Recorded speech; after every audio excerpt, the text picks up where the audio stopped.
Wah, ini kan nanti kalau kita main kawin paksa begini kan seperti zaman Siti Nurbaya dengan Datuk Maringgi. Ini sudah bukan zamannya seperti itu kan. Nah, jadi sekarang kalau orang tua memaksa anak untuk mendapatkan pasangan hidup yang sesuai, sebetulnya itu tidak begitu sesuai dengan dharma. Karena di dalam dharma semua orang tentu punya hak untuk berpikir, semua punya hak untuk menentukan sikap. Demikian pula dengan memilih pasangan hidup. Nah, kita sendiri saudara-saudara, kalau kita mau mengukur apakah itu baik atau tidak, cobalah sekarang kita itu bertanya pada diri sendiri. Kalau saya dipaksa kawin padahal saya nggak suka, mau nggak? Kalau saya juga oke-oke aja, ayolah paksa-paksa orang juga. Tapi saya kira pola pikir kita tidak begitu. Kalau memang kita tidak suka, kita juga tidak mau dipaksa. Oleh karena itu, seperti yang tadi sudah saya sampaikan pada penanya yang pertama, kalau memang anak kita itu memang belum dapat, ayolah kita bantu carikan. Bantu carikan bukan berarti paksa, kita memberikan satu alternatif. Anaknya mau nggak? Oh nggak mau, kasih alternatif lain. Oh nggak mau, kasih alternatif lain, terus dikasih, bahkan kalau perlu dikasih pengertian. Anak kok nggak dapat ini kenapa? Kadang-kadang karena anak ini punya konsep, oh pasangan hidup saya ini harus yang baik. Padahal baik hari ini, siapa bisa jamin 3 tahun yang akan datang tetap baik? Perkawinan itu kan diibaratkan seperti membeli kucing dalam karung. Kadang-kadang dapat kucing mulus, kadang-kadang dapat kucing yang buntutnya bagus, kadang-kadang dapat kucing yang tidak punya buntut. Ya, nah oleh karena itu perkawinan seperti beli kucing dalam karung.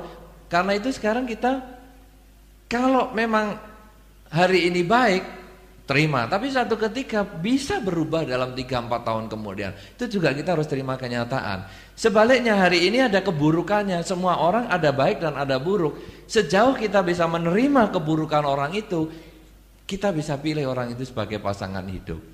Ya, jadi semua orang pasti ada buruknya, tidak mungkin tanpa ada keburukan. Oleh karena itu kalau orang tua memaksa, sebetulnya ini adalah sikap yang keliru yang akan memancing permusuhan antara anak dengan orang tua. Sekali lagi, perkawinan adalah menyatukan bukan hanya 2 pribadi, tetapi 2 keluarga besar. Hasil pemaksaan, keluarga besar bersatu, tetapi 2 pribadi ini malah tidak karu-karuan. Karena itu sebaiknya dihindari, kasih saja alternatif. Pilihkan satu, nolak, carikan lagi, nolak, carikan lagi, dan seterusnya. Ada telepon mungkin? Halo? Halo? Halo. Ya, selamat malam. Dengan Selamat siapa? malam. Dengan siapa, Pak? Dengan Maurice di Kapotek. Ya, di mana?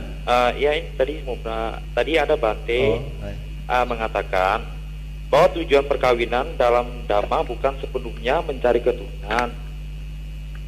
Halo? ya. Tapi dalam perkawinan kan anak merupakan hasil buah perkawinan. Nah, ibaratkan pohon, bagaimana kita merasakan manisnya perkawinan tanpa anak, Bante? Kan ibaratnya pohon tanpa buah kan kita tidak bisa merasakan manisnya buah itu, Bante. Jadi bagaimana sebenarnya perkawinan itu bisa utuh tanpa anak, Bante? Ya. Saya rasa begitu. Terima kasih. Terima kasih.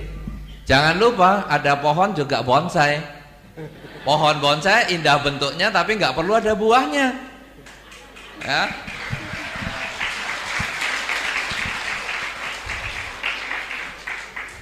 Saudara-saudara, memang sesungguhnya di dalam dharma ini tujuan perkawinan itu adalah mencari teman hidup. Bukan hanya mencari pasangan hidup. Kalau mencari pasangan hidup itu gampang. Kita keluar pintu rumah, kita panggil lawan jenis, siapa saja bisa jadi pasangan hidup.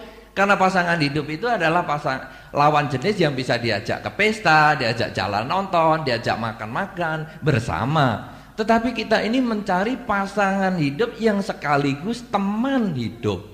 Nah, teman hidup ini adalah ketika kita bisa saling berbagi kasih sayang, kita berbagi suka dan duka. Nah, sehingga suami dan istri ini sebetulnya adalah teman hidup.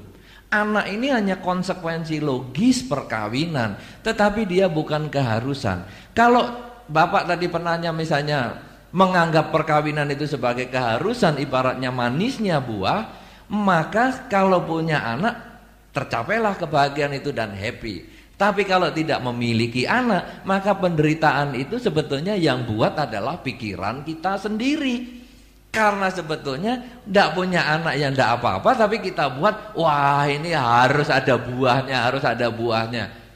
Sehingga akhirnya penderitaan itu muncul. Karena di dalam Dharma, suka dan duka itu adalah muncul dari pikiran kita sendiri. Bukan dari anak, bukan dari pasangan hidup. Anda punya anak, memang menimbulkan kebahagiaan pada satu ketika. Tapi ketika anak nakal, Anda bisa pusing kepala dan Anda bisa mengatakan, aduh tahu begini kan aku gak punya anak. Kenapa? Karena sebetulnya itu semua suka dan duka saja. Ya, oleh karena itu sebetulnya sekali lagi pasangan hidup tidak harus punya anak. Nah, kalau sekarang Anda mengharuskan punya anak itu hanya karena sudut pandangnya saja. Anda menganggap buah tidak ada indahnya kalau tidak ada anaknya. Tetapi Anda juga bisa menyadari bahwa bonsai itu indah justru karena tak berbuah. Karena ada buah pun tak bisa dimakan. Masih Pak. Sekali lagi nih kepada pendengar di rumah, bagi yang mau bertanya silakan hubungin telepon 220376. Dan kepada ya silakan.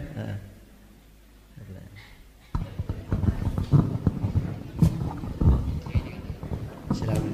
Ya, selamat malam. Sebenarnya saya ini ingin bertanya, cuma mungkin agak melenceng dari yang sudah Bante jelaskan tadi ya. Begini, tujuan kita nih sebagai manusia mungkin secara khusus itu anggap aja lah merealisasi nibbana begitu ya Bante ya. Nah, ada opini yang mengatakan hanya dengan melaksanakan theravada kita bisa merealisasi nibbana. Nah, di sini ada dilema Bante. Andai kata kita setuju, berarti kita tidak menganggap mungkin ada kayak mungkin dari Mahayana kita bisa melihat Zen atau mungkin teknik meditasi Tibet yang katanya ada juga arahat yang dihasilkan. Nah, andai kata kita menyatakan tidak dengan opini ini, otomatis kita menganggap bahwa Theravada sebagai ajaran yang asli itu ya bisa dikatakan perlu dicampur-campur juga gitu Bante. Mungkin perlu tanggapan Bante. Ya, terima kasih. Ya, saya akan kembali kepada sabda Sang Buddha saja. Ketika Sang Buddha akan wafat, muridnya akan bertanya, kalau nanti Sang Buddha wafat ini apa masih ada orang yang mencapai kesucian?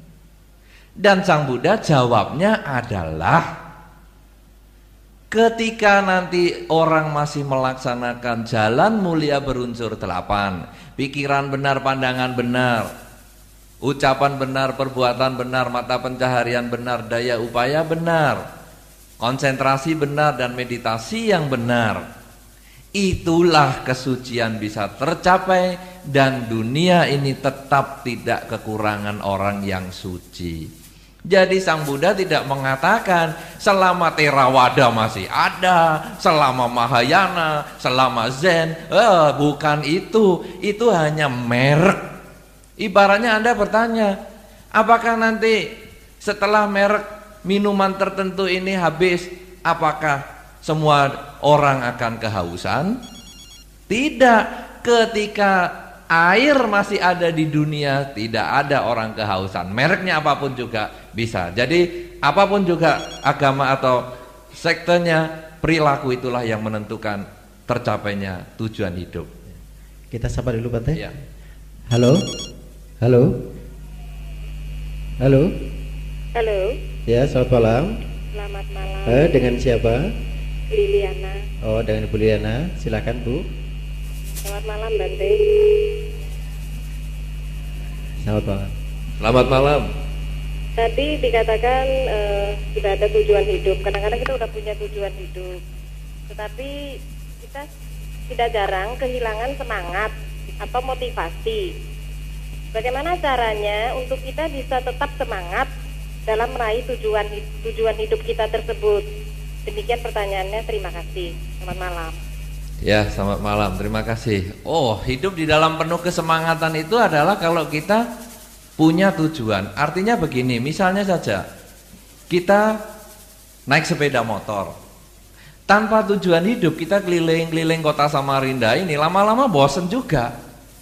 Kenapa? Karena kita tidak punya tujuan. Tapi kalau kita punya tujuan, misalnya tadi sudah dikatakan pada waktu masih pelajar, seseorang harus belajar. Karena kalau tidak belajar dia adalah seperti sapi, umur bertambah tetapi kebijaksanaannya tidak. Nah, berarti sekarang belajar adalah menjadi tujuan. Sehingga kalau kemampuan saya tidak meningkat, kebijaksanaan saya tidak meningkat, saya menjadi harus tingkatkan semangat saya untuk mencapai tujuan itu. Demikian pula dengan pasangan hidup. Pasangan hidup adalah mengumpulkan persamaan. Paling tidak persamaan keagamaan, persamaan agama, persamaan kemoralan, persamaan kedermawanan, dan persamaan kebijaksanaan. Kalau belum ketemu yang sama, maka kita harus bersemangat terus untuk mencari. Sehingga semangat di dalam kehidupan ini sebetulnya adalah dengan mengingat tujuan kita pada satu masa-masa tertentu. Apakah Anda sebagai pelajar, apakah Anda sebagai perumah tangga, apakah Anda sebagai suami atau istri, dan seterusnya. Ya, sehingga sebagai suami misalnya, sudahkah saya melaksanakan hal-hal yang tadi dilaksanakan? Misalnya menghormati istri, tidak menghina istri, merendahkan istri dan sebagainya. Apakah saya sudah melaksanakan itu? Kalau belum, maka kita harus tingkatkan lagi. Semangat itu muncul kalau kita melihat kriteria apa yang harus saya kerjakan pada satu fase-fase kehidupan kita, tahap-tahap perkembangan kehidupan kita. Inilah yang akan bisa mendorong semangat kita di dalam bekerja, berkarya di dalam dharma. Barangkali pertanyaan? Ya, silakan. Ya, oke.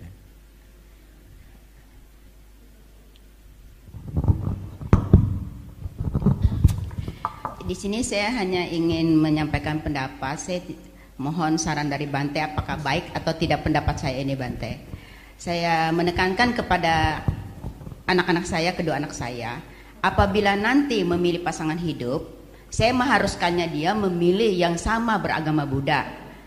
Dan saya memberikan sedikit ancaman. Saya katakan, kalau nanti Anda berdua ini memilih pasangan hidup yang tidak beragama Buddha, Mami tidak akan merestui dan tidak akan memberikan warisan. Karena ya Bante. Nah, sebab syaratnya apa saya katakan? Karena kalau Anda nanti menikah lain agama dari agama Buddha, sama saja kamu mempermalukan orang tuamu. Mamimu ini kan sebagai seorang pandita, tokoh agama Buddha, guru agama Buddha. Dan kenapa Anda memilih pasangan hidup lain dari agama Buddha? Itu yang saya sarankan, saya minta kepada anak saya, Bante. Apakah ini salah atau benar, Bante? Mohon pendapatnya. Ya, wah ini ada penelpon di belakang ini bagaimana? Oh iya, Bante. Sambung lagi ya, Bante. di penelponnya. Enggak, penelpon ini. Halo? Halo. Halo, selamat malam. Halo, selamat malam. Halo. Ya, dengan siapa, Pak? Dengan Asyang. Mohon maaf, radionya dikecilin, Pak. Ya. Dengan Asyang. Ya. Gimana, Pak? Yang pertama tadi saya itu ya, dosanya itu ada tidak? Halo? Coba diulang. Pertanyaan yang pertama saya kasih tadi itu dosanya ada nggak kalau secara paksa itu bagi orang tuanya? Oh. Yang kedua ya. Yang kedua, bagaimana kalau hidup seseorang yang dulunya bahagia dan kaya raya, ia telah mengatur segala hidupnya secara secara benar, tapi tiba-tiba ada sesuatu musibah yang mengganggu hidupnya sehingga menjadi hidupnya sederhana. Apakah itu ada hubungannya dengan karmanya yang dulu? Kalau ada, tolong jelaskan. Atau itu aja. Yang kedua diulang, Bante. Ulangnya, bagaimana kalau hidup seseorang yang dulunya bahagia dan kaya raya, ia telah mengatur segala hidupnya secara benar, tapi tiba-tiba ada sesuatu musibah yang mengganggu hidupnya sehingga menjadi hidupnya sederhana. Apakah itu ada hubungannya dengan karmanya yang dulu? Kalau ada tolong jelaskan. Iya Pak. Itu aja Pak. Ya terima kasih. Baik, terima kasih. Sebetulnya tadi sepintas saya sudah jawab. Dengan kawin paksa itu kan, kalau diri sendiri tidak mau dipaksa, jangan maksa orang. Artinya ya tentu itu merupakan karma buruk. Paksa memaksa itu, karena ini sudah bukan zamannya lagi.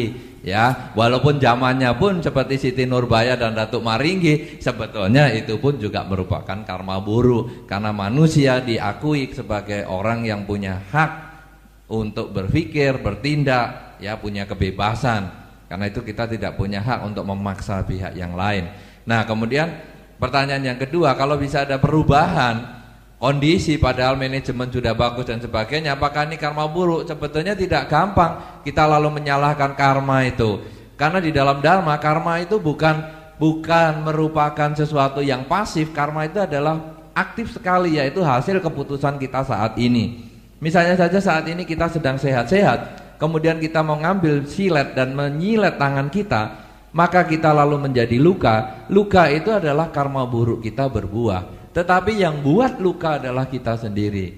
Kalau tadi misalnya kondisi ekonomi bagus, rumah tangga baik, kemudian terjadi perubahan, sebetulnya itu yang buat juga kita sendiri. Tapi bagaimana caranya? Mungkin manajemen hidup kita, mungkin perhatian kita menjadi kurang dengan keluarga, dengan perusahaan, dengan pekerjaan, sehingga akhirnya mematengkan buah karma buruk yang kita miliki.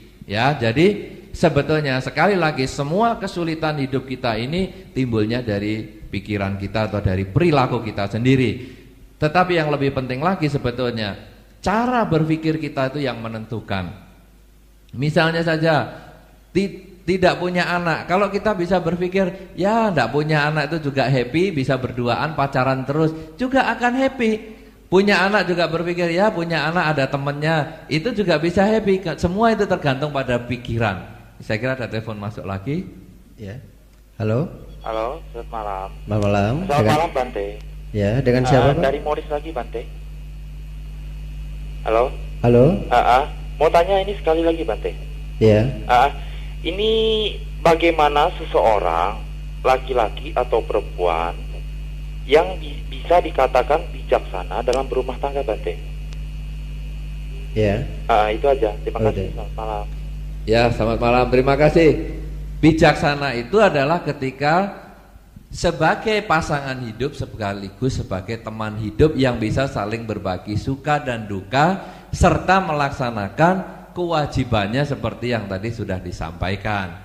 Sebagai seorang pria bisa disebut bijaksana kalau dia bisa menghargai istrinya, tidak merendahkan istrinya. Itu disebut bijaksana. Paling tidak kualitas itu yang dimiliki. Kenapa demikian? Saya dulu pernah berpikir lama, kenapa Sang Buddha kok menunjukkan tugas suami itu nomor satu adalah tidak merendahkan istri. Karena ternyata sifat laki-laki itu kadang-kadang tidak mau kalah dengan istrinya. Saya katakan kadang-kadang. Jadi kalau istrinya pinter, orang-orang pada memuji istrinya, suaminya malah menjatuhkan sendiri. Wah, pinter apa? Itu pinter tidur, itu yang jelas.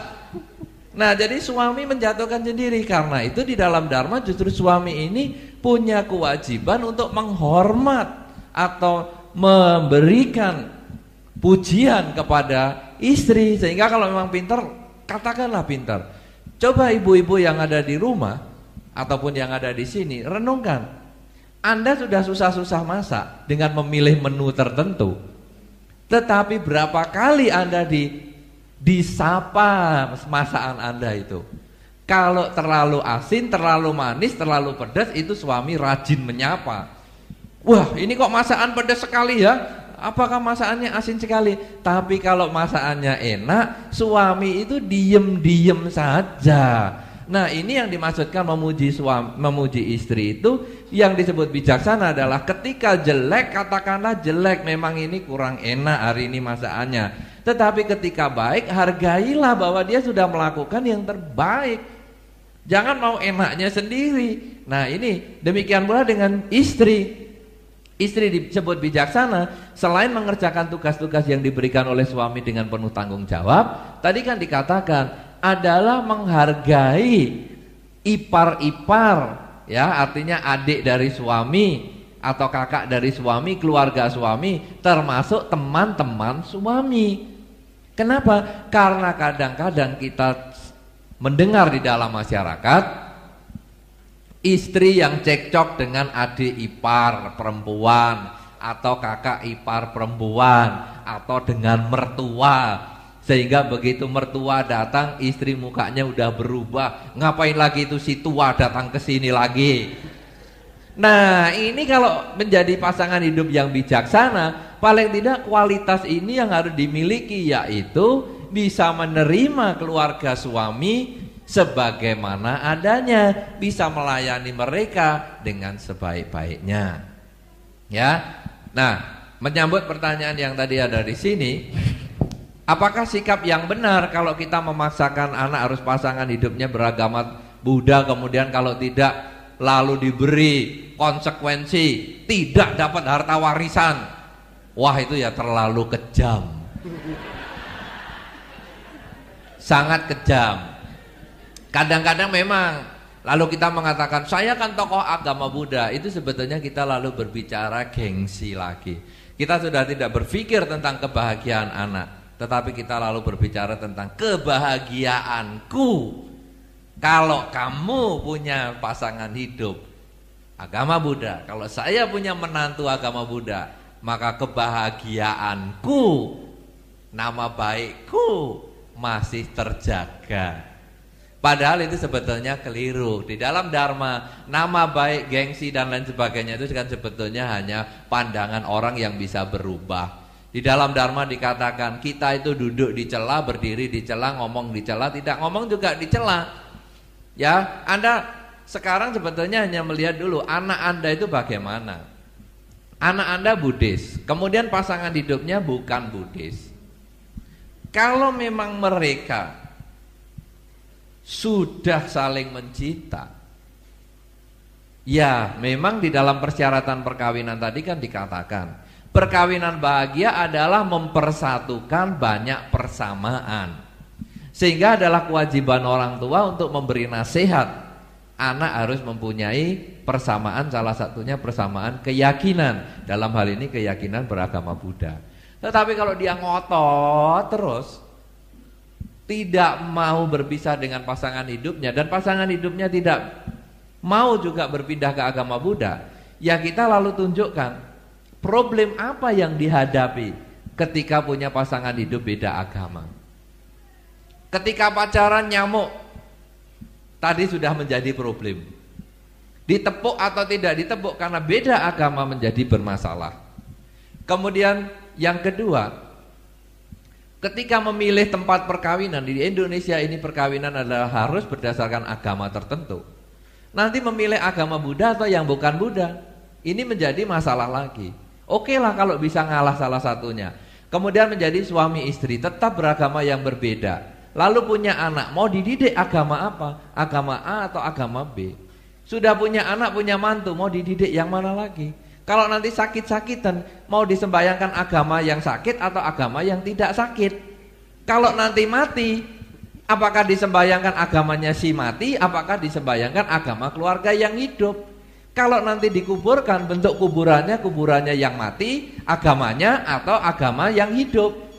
Kalau nanti upacara 3 hari, 49 hari dan seterusnya, menurut agamanya yang mati atau agamanya yang hidup? Ini akan problem menjadi bom waktu untuk kehidupan rumah tangga. Tidak meledak waktu pacaran, ya meledak waktu perkawinan.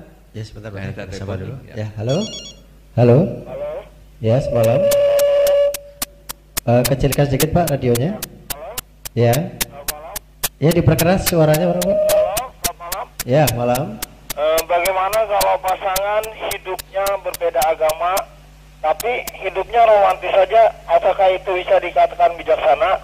Kan menurut agama Buddha kan itu tidak boleh. Bagaimana itu? Tolong jelaskan. Ya itu aja, terima kasih. Ya, makasih. Terima kasih.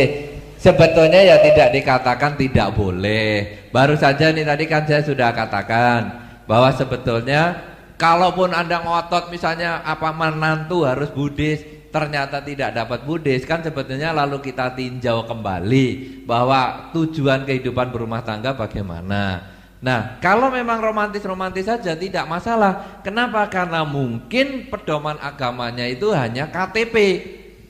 Jadi kalau memang hanya KTP itu memang biasanya romantis saja karena tidak ngerti sama-sama agamanya. Karena di dalam agama Buddha, orang ngaku agama Buddha ditanya riwayat sang Buddha aja belum tentu tahu, bisa kok. Tapi ngakunya agama Buddha. Dikiranya kalau sudah pegang dupa, pegang lilin, mesti Buddha, belum tentu.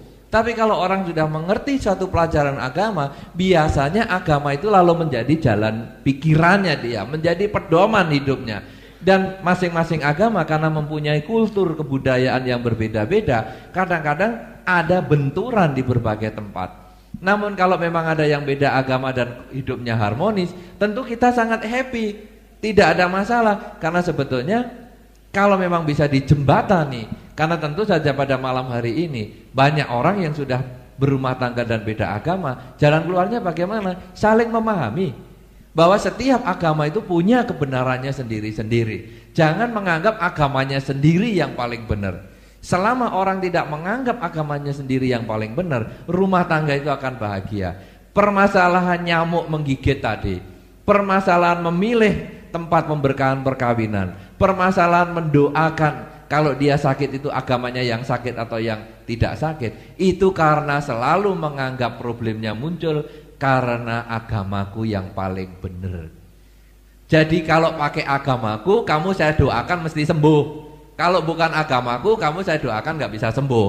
Kalau selalu menganggap agamaku yang paling benar, mesti terjadi percekcokan. Tetapi ketika kita melihat bahwa masing-masing agama punya kebenarannya sendiri-sendiri, maka percekcokan berdasarkan agama bisa kita hilangkan. Karena sesungguhnya kita memilih agama Buddha, sesungguhnya adalah karena kita cocok dengan agama Buddha. Siapa yang bisa mengatakan agama itu adalah benar? Karena orang mati belum tentu mati masuk surga. Karena buktinya orang mati tidak ada yang laporan bahwa mati sudah masuk surga.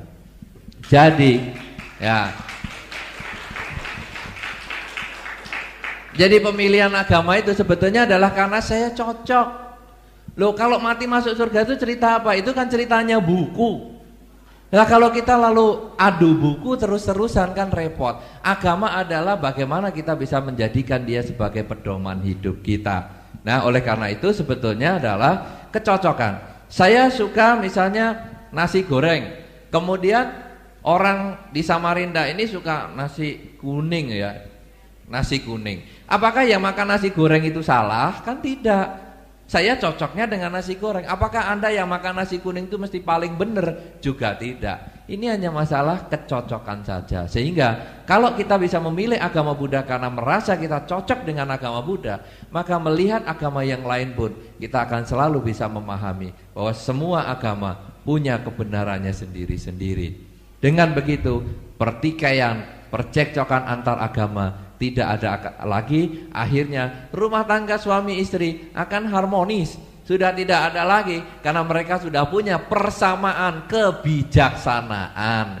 Walaupun agama tidak sama, tetapi punya kemoralan yang sama, kedermawanan yang sama, dan kebijaksanaan tentang memahami agama yang sama. Akhirnya rumah tangga jalan lancar. Ya, nah inilah juga yang menjadi satu jawaban untuk pertanyaan tadi yang di sini. Kalau seandainya sekarang kita mendapatkan menantu yang pasangannya bukan agama Buddha, bagaimana? Kalau memang suami istri atau mereka anak ini sudah saling mencintai, ya kemudian kita harus melihat yang realistis bahwa sebetulnya kita memilih agama Buddha adalah karena cocok. Kalau memang dia sudah saling mencinta dan tidak bisa diubah lagi, ya sudah. Hanya masing-masing mengadakan saling pengertian antar agamanya sendiri-sendiri. Nah itu bom waktunya itu menjadi bisa tidak meledak. Ya Bante, Pak. Halo. Halo, selamat malam. Halo. Halo. Ya, selamat malam. Budaya. Nah, budaya. Saya bisa bertanya ini. Ya. Saya Wendy. Ya. Kemudian tadi Bante ada menerangkan tentang agama ya yang berbeda. Nah, kemudian saya juga minta pendapat atau saran. Saya sebelumnya adalah seorang Kristiani, kemudian saya sekarang adalah Buddhis, tapi istri saya tetap Kristiani. Kemudian saya punya anak dua. Yang pertama itu masih kecil, jadi pada saat pertama dia sudah dibaptis, tetapi yang kedua saya mungkin akan mengarahkan sebagai seorang Buddhis begitu. Nah, saya kira apakah tindakan saya ini sudah benar menurut Bante? Jadi anak pertama saya mungkin dia akan tetap sebagai seorang Kristiani karena dia sudah dibaptis, tetapi yang kedua saya akan arahkan sebagai seorang Buddhis. Demikian mungkin, terima kasih. Ya, terima kasih Pak Wendy. Ya, inilah problem beda agama tetapi setelah menikah. Karena kalau tadi saya lihat problemnya kan mengatakan dulunya satu agama, tetapi kemudian Pak Wendy ya tadi ya masuk ke agama Buddha sehingga menjadi berbeda agama. Nah, tentu saja ya tidak masalah ya.